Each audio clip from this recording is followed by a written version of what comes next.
বাঁশবাগানের মাথার উপর চাঁদ উঠেছে ওই।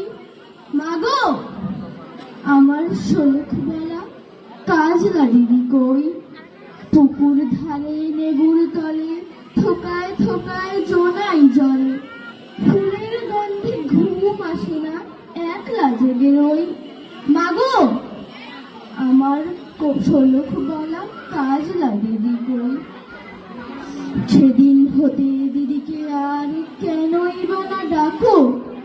দিদির কথায় আঁচল দিয়ে মুখটি কেন ঢাকো?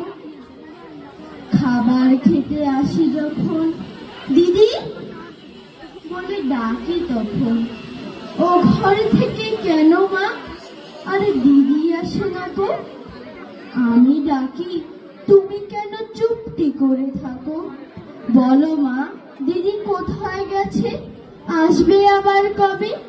কাল যে আমার নতুন ঘরে পুতুল বিয়ে হবে। ধন্যবাদ সবাইকে।